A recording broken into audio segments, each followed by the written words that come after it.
অনেক মুমিন তো বলে যে কোরআনের সাথে বিজ্ঞানের একটা মিল রয়েছে, তাই না? তার আগে একটু আমাদেরকে বলেন যে বিজ্ঞান জিনিসটা কি সেটা আমাদেরকে একটু বলেন। বিজ্ঞান জিনিসটা বলতে এই বর্তমানে আধুনিকতায় যা যা হচ্ছে আর কি। আধুনিকতাতে যা হচ্ছে সেটাকে তো বিজ্ঞান বলে না। আধুনিক যে পৃথিবীতে যা হচ্ছে সেগুলো আমরা কিছু প্রযুক্তির ব্যবহার দেখতে পাই। সেটা তো বিজ্ঞান না ভাই। বিজ্ঞান হচ্ছে একটা পদ্ধতি। সেই পদ্ধতিটা এইটাকে বলা হয় বৈজ্ঞানিক পদ্ধতি, সায়েন্টিফিক মেথড। এইটা ব্যবহার করে আমরা সত্য জানার চেষ্টা করি। কোন জিনিসটা হ্যাঁ, সত্য, কোন জিনিসটা মিথ্যা। সেই জিনিসটা জানার চেষ্টা করি। এটাকে বলা হয় বৈজ্ঞানিক পদ্ধতি। নাকি ভাই? হ্যাঁ, হ্যাঁ, ঠিক আছে। তো মানে এই এখন বৈজ্ঞানিক পদ্ধতিটা কি? এই বৈজ্ঞানিক পদ্ধতিটা কি কোরআনের কোথাও বৈজ্ঞানিক প ইনফ আগে একটু জেনে নেই যে বৈজ্ঞানিক পদ্ধতি জিনিসটা কি? সেটা কি আপনি জানেন কিনা? বৈজ্ঞানিক পদ্ধতি কিভাবে কাজ করে?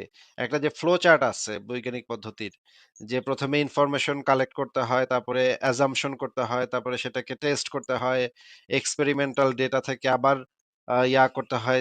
এই চিত্রটা আপনি দেখছেন কিনা কখনো? হয়তোবা খুব বেশি এক্সপেরিয়েন্স না, বাট কিছুটা হয়তো ধারণা আছে। বাট আচ্ছা আমি তাহলে কথা টে টে আমি আচ্ছা, আমি একটু দেখাচ্ছি। আ যে বৈজ্ঞানিক পদ্ধতি যেটা জিনিস, সেই জিনিসটা একটু দেখানোর দরকার আছে। কারণ এটা একটা ইম্পোর্টেন্ট জিনিস। এই ঠিক আছে। জিনিসটা আ আমরা একটু স্ক্রিনে দেখি, দেখে তারপরে আমরা আলোচনা করি এটা নিয়ে। হ্যাঁ, বের হয়ে গেছে। আপনাকে একটু দেখাচ্ছি। এইটা হচ্ছে বৈজ্ঞানিক পদ্ধতি। আ এইটাই মোটামুটি ব মানে আধুনিক সময়ে যে বিজ্ঞান বলতে আমরা যেটা বুঝি, সেটা হচ্ছে আসলে এই বৈজ্ঞানিক পদ্ধতিটা। আ ১ম এ হচ্ছে এটা একদম সিম্পলিফাইড। এটাতে ১ম এ হচ্ছে observation, question, hypothesis, prediction, experiment, result, reject hypothesis, এরপরে হচ্ছে থিওরি। এইটা হচ্ছে বর্তমান সময়ে মোটামুটি সিম্পলিফাইড আ সায়েন্টিফিক মেথড এর একটা মানে এক্সাম্পল। এটা কি দেখা যাচ্ছে ভাই? হ্যাঁ, আমির হ্যাঁ, ভাই? দেখা যাচ্ছে, দেখা তো যাচ্ছে। এই যে বৈজ্ঞানিক মেথডটা হচ্ছে এটা যে ১ম এ observation, question, hypothesis, prediction, experiment, result, reject hypothesis অথবা থিওরি। এই পদ্ধতিটা কোরআনের কোথাও ব্যবহৃত হইছে? এটা কি আপনি কোন মুমিনের বাচ্চা মুমিন, কোন ইসলামপন্থী কেউ, এমনকি আল্লাহ পাক, নবী, এরা কেউ কি এই পদ্ধতিটা কোরআনের ভেতরে কোথাও ব্যবহৃত হইছে সেটা দেখাতে পারবে? না, দেখেন ওই সেরকমটা তো পারবে না, বাট কথা হচ্ছে যে অনেকে বলতে চাচ্ছে যে ভ্রূণ গঠনের ধাপ যেটা সূরা মেবি মুমিনুনের ১২ না, না, থেকে না, ১৪ ওই যে নম্বর। ওই ভ্রূণ গঠন বা বিগ ব্যাং কোরআনে আছে নাকি নাই? সেগুলা তো হুম, সেগুলা তো হচ্ছে একটা বক্তব্য। সেটা তো বিজ্ঞান না। মনে করেন সূর্য পূর্ব দিকে ওঠে। হুম, আ এটা কি কোনো বিজ্ঞান ভাই? না, না, না, আমি ঘুমাইলে চোখে দেখি না, খাইলে ক্ষুধা লাগে না। এটা কি বিজ্ঞান? না, না। তাইলে বিজ্ঞানটা কি? আমি খাইলে ক্ষুধা লাগে না, ঘুমাইলে চোখে দেখি না। এটার ভিতরে এইটাকে যদি আমি বৈজ্ঞানিকভাবে ব্যাখ্যা করতে চাই তাহলে আমাকে কি বলতে হবে বলেন? পুরো বিষয়টাকে একদম ক্লারিফাই করা লাগবে। হ্যাঁ, বিজ্ঞান হবে তখন যখন আমি এটা কেন ঘটতেছে, এই ঘটনাটা হ্যাঁ, প্রাকৃতিক একটা ঘটনা, সেই ঘটনাটা কেন ঘটতেছে সেটার কারণ যখন আমি ব্যাখ্যা করব, আবারও বলছি প্রাকৃতিক একটা ঘটনা কেন ঘটে, কিভাবে ঘটে, কি কারণে ঘটে, সেইটার কারণটা যখন আমরা ব্যাখ্যা করি তখন সেটাকে আমরা বিজ্ঞান বলি। সেই বিজ্ঞানটা হচ্ছে সেই বিশেষ জ্ঞানটা, যেই জ্ঞানটা কোনো একটা প্রাকৃতিক ঘটনার কারণটাকে আমাদের কাছে সুস্পষ্টভাবে ব্যাখ্যা করে। সেটাকে বিজ্ঞান বলা হয়। কিন্তু কোরআনে তো কোনো প্রাকৃতিক ঘটনার কোনো ব্যাখ্যা দেয়া হয় নাই। ব্যাখ্যা যেগুলা দেয়া আছে সেগুলাতে বলা আছে যে, "এটা আল্লাহ চাইছে এইজন্য হইছে, এইটা আল্লাহ করছে। আল্লাহ পাখিরে আসমানে ভাসায় রাখে, আল্লাহ নৌকারে নদ পা পা পুষ্করিণীতে নদীতে ভাসায় রাখে। আল্লাহ চাইছে দেখি আসমানটাও তোমাদের ঘাড়ের উপরে ভাইঙ্গা পড়তেছে না। আল্লাহ এটারে আটকায় রাখছে, আটকায় থুইছে।" এই রকমের কিছু উদ্ভট কথাবার্তা আছে কিন্তু এগুলা তো কোনটাই এই প্রাকৃতিক ঘটনাগুলার কোনো যথার্থ কারণ না। হুম, হুম, যেমন একদম। যেমন কোরআনে বলা আছে যে পাখিরা যে তোমরা কি ভেবে দেখো না ওই যে পাখিরা কেমনে উড়তাছে? হুম, আল্লাহই তো হুম, তাদেরকে ভাসায় রাখছে। এই যে পাখিরা যে আকাশে ভাসতেছে বা আকাশে যে উড়তেছে, নিচে যে পড়ে যাচ্ছে না। এই প্রাকৃতিক ঘটনাটার ব্যাখ্যাটা তো আমরা এই কোরআনের এই আয়াতটা থেকে বুঝতে পারতেছি না। কারণ এখানে বলা আছে আল্লাহই তাদেরকে আসমানে উড়াইতেছে। হ্যাঁ? এটা তো ব্যাখ্যা না আসলে। এটা তো যে কেউ যেকোনো এই ধরনের একটা দাবি করতে হুম, পারে। হুম, এটা হুম। তো একটা দাবি। এটা তো কোনো ব্যাখ্যা না। তাই না? হ্যাঁ, হ্যাঁ, একদম। তো কোরআনের ভিতরে বিজ্ঞান আছে এই কথাটা তো একটা ভুল কথা। কারণ কোরআনের ভিতরে তো বিজ্ঞান থাকা সম্ভব না। কারণ কোরআনের ভিতরে কোনো ধরনের কোনো ব্যাখ্যা বিশ্লেষণ নাই। কোনো প্রাকৃতিক ঘটনার কোনো ব্যাখ্যা নাই। যেই ব্যাখ্যাগুলা আছে বা যেই কারণগুলা এখানে সে কোরআনের ভিতরে বলা হইছে, সেগুলা তো একেকটা দাবি, সেগুলা তো কোনো ব্যাখ্যা না। যেমন এই যে একটা উদাহরণ দেখাইলাম যে, আবার ধরেন যে, "তোমরা কি ভেবে দেখো না নৌকাগুলা কেমনে সমুদ্রে ভাসতাছে? আল্লাহই তো হুম, তাকে ভাসিয়ে রাখছে।" এইরকমের একটা কথা আল্লাহ পাকে কইল। তাইলে তো সেটা হইল গিয়ে একটা উদ্ভট কথা হইল যে, উদ্ভট একটা দাবি হইল। এই দাবিটা যে কেউ করতে পারে। হিন্দুরা কইতে পারে এটা মা কালী করতাছে। আ মানে খ্রিস্টানরা কইতে পারে এটা যীশু খ্রিস্ট করতেছে। এটা যে কেউ করতে পারে। এই দাবিগুলা তো ওই ঘটনাটাকে আমাদেরকে ব্যাখ্যা করতেছে না যে একটা নৌকা কেন আ মানে একটা লোহার খন্ড যদি আমি পানিতে রাখি তাহলে সেটা ডুবে যাবে। কিন্তু সেই লোহার খন্ডটা দিয়ে যদি আমরা একটা নৌকা তৈরি করি, লম্বা একটা নৌকা তৈরি করি, সেই নৌকাটা আবার নদীতে সমুদ্রে ভাসতে থাকবে। হুম, এইটা তো এটা কেন ঘটে? এটাকে যখন আমি ব্যাখ্যা করব তখন আমাদের বলতে হবে যে নদীর মানে সমুদ্রের পানি উপর দিকে যে প্রেশারটা দেয়, সেই প্রেশারটা তখন ডিস্ট্রিবিউট হয়ে যায়। যদি আমরা একটা লোহার খন্ড রাখি, তাহলে অল্প জায়গাতে আ উপর থেকে একটা প্রেশার থাকে, নিচে থেকে একটা প্রেশার থাকে। উপরের প্রেশারটা বেশি হয়। এই কারণে এটা নিচের দিকে মানে পানির ভিতরে ডুবে যাবে। কিন্তু সেই লোহার খন্ডটাকেই যদি আমরা একটা লম্বা পাতে পরিণত করি, একটা প্রশস্ত আয়তাকার পাতে পরিণত করি, চিকন পাতলা একটা পাতে পরিণত করি। তারপর যদি আমরা পানির উপর রাখি তাহলে সেই পাতটা ভাসতে থাকবে।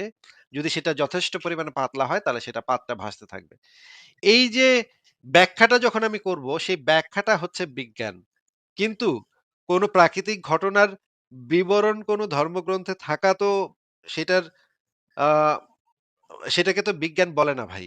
সেটা তো বিজ্ঞান না। বলেন এবার। আচ্ছা, ভ্রূণ গঠনের ধাপ সম্পর্কে বিজ্ঞান কি বলে ভাইয়া যদি একটু জানাতেন? ভ্রূণ গঠন সম্পর্কে কোরআনে এবং হাদিসে যেই কথাগুলা বলা আছে সেই কথাগুলা মুহাম্মদের জন্মের ৬০০ বছর আগে একজন আ একজন গ্রিক দার্শনিক মনে হয়। গ্রিক দার্শনিক ছিলেন। গ্রিক মানে তিনি হ্যাঁ, ছিলেন একজন চিকিৎসক। হ্যাঁ, হ্যাঁ, তিনি হ্যাঁ। তার ৬০০-৭০০ বছর আগে সে তার থেকে অনেক বেটার কথা বলে গেছে। সংশয়.com এ এটা নিয়ে বিরাট লেখা আছে। বিস্তারিতভাবে লেখা আছে। এই বিষয়ে অ্যারিস্টটল কি বলছে, এই বিষয়ে গ্যালেন কি বলছে, এই বিষয়ে ভারতীয় আ ধর্মগ্রন্থগুলাতে কি, কি বলা আছে, এই বিষয়ে বাইবেলে কি বলা আছে, এই বিষয়ে প্রাচীন তালমুদে কি বলা আছে, এই বিষয়ে হচ্ছে চীনারা কি বিশ্বাস করত। এই যে ৪ টা স্টেপ, যে কতগুলা স্টেপ দেখেন, একটা আ প্রাচীনকাল থেকেই তো মানুষের পেটে বাচ্চা হইছে এবং বাচ্চা হওয়ার বিভিন্ন সময়ে সেই বাচ্চাগুলা পেটের থেকে পড়েও গেছে। অনেক সময় মিসক্যারেজ হয়, তাই না? মিসক্যারেজ হলে সেই জিনিসগুলা মেয়েদের ইসে থেকে পড়ে যায়। সেগুলা তো অবজার্ভ করলেই মানুষ দেখতে পায় যে কোন স্টেজে কিরকম থাকে। মানে পেটের ভিতরে বাচ্চাগুলা কত মাস বয়স হইলে কি রকম স্টেজে থাকে, থকথকা পদার্থের মতো থাকে কিছু সময়। কিছু সময় থাকে একদম আ একটু গঠন হইছে কিন্তু তা পুরোপুরি গঠন হয় নাই। এই যে মিসক্যারেজ এই জিনিসগুলা তো প্রাচীনকাল থেকেই মানুষের ঘটতেছে নাকি ভাই? জি, জি। এই জিনিসগুলা তো প্রাচীনকাল থেকেই মানুষ বিশেষ করে যাদেরকে ধাত্রী বলে, যারা হুম, হুম, হচ্ছে দাই বলে বা ধাত্রী বলে অনেক দেশে। সেই বা এই হুম, এই হুম। দেশে বলা হচ্ছে গিয়ে মিডওয়াইফ অ্যা আচ্ছা। বা হেবামা। জার্মানিতে জার্মান ভাষায় বলে হেবামা বা ইংরেজিতে বলে মিডওয়াইফ। এরা তো সেই প্রাচীনকাল থেকে যখন বাচ্চা জন্ম দেয় প্রত্যেক এলাকাতেই আপনি এরকম কিছু মানুষ পাবেন যারা এই বাচ্চা জন্ম দেওয়ার বিষয়ে এক্সপার্ট এবং আমাদের যে নানি-দাদিরা ছিল তাদের ভিতরে অনেককেই আমরা দেখতাম যে তারা এই বাচ্চা কোন সময় কিরকম থাকে, কেমনে থাকে, উল্টায় থাকে না সোজা হয়ে থাকে এগুলা সম্পর্কে তাদের আইডিয়া খুব ভালো ছিল। কারণ তাদের অভিজ্ঞতা আছে, এই বিষয়ে তাদের অভিজ্ঞতা আছে। এখন এইগুলা তো জেনারেল অবজারভেশন এর মাধ্যমেই মানুষ জানতে পারে যে আ কোন স্টেজে কিরকম থাকে, কয় মাস পরে সেটার গঠনটা কিরকম হয়। কিন্তু মোহাম্মদ যেই কথাগুলো বলে গেছে সেগুলো তো সম্পূর্ণ ভুল কথা বলে গেছে। সেইগুলা তো সেগুলো নিয়ে আমরা আ অনেকবার আলোচনা করেছি। আপনি যদি সেই বিষয়ে আলোচনা করতে চান, তাহলে যেই মুমিন আপনাকে এই ভ্রূণ গঠনের কথাটা বলেছে, সেই মুমিনকে হুম। আপনি একটু নিয়ে আসেন আমাদের সাথে। আমরা একটু তার সাথেই সরাসরি কথা বলি। আপনার সাথে কথা বলে ভায়া হয়ে কথা বলাটা আমাদের জন্য একটু মুশকিল, হ্যাঁ? কারণ আমরা যুক্তি দিব তারও তো একটা যুক্তি থাকবে, তাই না? আপনি আচ্ছা। সেই হুম। মুমিনকে একটু আমাদের এখানে নিয়ে আসেন। আমরা তার সাথে সরাসরি কথা বলি। যে মুমিন আপনাকে এই কোরআনে যে মিরাকল এটা বলেছে যে ভ্রূণ গঠনের ব্যাপারে যে মিরাকুলাস ব্যাপার কোরআনের ভিতরে আছে, সেটা সেই মুমিনই এসে আমাদেরকে বলুক। আমাদের পক্ষ থেকে আমরা একজন ডাক্তারকে রাখবো, যিনি এই বিষয়ের উপরে অভিজ্ঞ। তিনিও আমাদের সাথে থাকবেন। অমিত ভাই আমাদের। অমিত ভাইকে আমি ডেকে নিয়ে আসবো এবং অমিত ভাইও থাকবে এবং সেই মুমিনও আ দরকার হলে সেই মুমিন তার পরিচিত ২-১ জন ডাক্তার বা ২-১ জন আলেম তাদেরকেও নিয়ে আসতে পারে। কোন সমস্যা নেই। আপনি একটু তাদেরকে আমার লাইভে নিয়ে আসেন। তারা একটু প্রমাণ করে যাক যে কোরআনের ভিতরে কি মিরাকেল আছে আমরা একটু দেখি। আচ্ছা ভাইয়া, আপনি তো ডক্টর কিথ মুরের নাম উনার সম্পর্কে মেবি জানেন না, তাই না? ডক্টর কিথ মুর বা বিথ মুর বা সিথ মুর যে যাই বলুক না কেন, আপনি তাকে একটু নিয়ে আসেন। সেই মুমিনকে একটু নিয়ে আসেন। কোনো একজন কিথ মুর বা মিথ মুর বা সিথ মুর কেউ একজন কিছু একটা বললে সেই জিনিসটা সত্য হয়ে যায় না। সেটা সত্য আমি হয় বলছি না, ঠিক হয়ে যায়। সত্য হয় সে যেই যুক্তি প্রমাণগুলা দিয়েছে সেগুলা যদি ভ্যালিড হয় তাহলে তো কিথমুরই তো মুসলমান হয়ে যেত। সবচেয়ে শুরুর কথা হচ্ছে যে কিথমুরের কথা বলছেন সেই বেটাই তো নিজেই মুসলমান হয় নাই কখনো। তো তুই হ্যাঁ, যদি আমি জানি। এত ভালো বুঝোস তাহলে তুই মুসলমান হইলি না কেন? তুই যদি কোরআনের এত সত্যতা যাই না থাকোস, তুই নিজে বেটা মানে কাফের রয়ে গেলি কেন সারা জীবন? তো সেইটা ভিন্ন বিষয়। আপনি যদি কিতমুরও এখানে আসতে চায় আমাদের সাথে বা কিতমুর তো মনে হয় এখন আর বাইচা নাই, মারা গেছে। জি, কিতমুর মারা বা গেছে। তার বাবাও যদি আসতে চায় আমাদের সাথে, তারাও এখানে এসে আমাদেরকে বুঝায় যেতে পারে যে কোরআনের সাথে যে আ বিজ্ঞানের যে মিল এটা তারা যদি এসে আমাদেরকে দেখায় দিতে পারে তাহলে আমরা মেনে নিব। অসুবিধা কি আমাদের? ঠিক আছে ভাইয়া। ঠিক আছে, আপনি যে কি চেষ্টা করেন তাদেরকে এখানে নিয়ে আসতে, আমরা সরাসরি মুমিনদের সাথে কথা বলি। আপনার সাথে ভায়া হয়তো কথা বলা মুশকিল হবে। হ্যাঁ? হুম, হুম। ঠিক আছে, তাহলে আর কি কিছু বলবেন আপনি? আচ্ছা ভাইয়া, মোহাম্মদ সাল্লাল্লাহু আলাইহি সাল্লাম তো তখন মানে যখন কোরআন নাজিল হয়, তখন আ উনি মানে মূর্খ ছিলেন বা নিরক্ষর যেটাকে বলে। তো ওই মূর্খ অবস্থায় মূর্খ ছিলেন যে সেটা মানে আ একজন মনে করেন যে লালন ফকির কি অনেক ইউনিভার্সিটিতে গেছিল নাকি?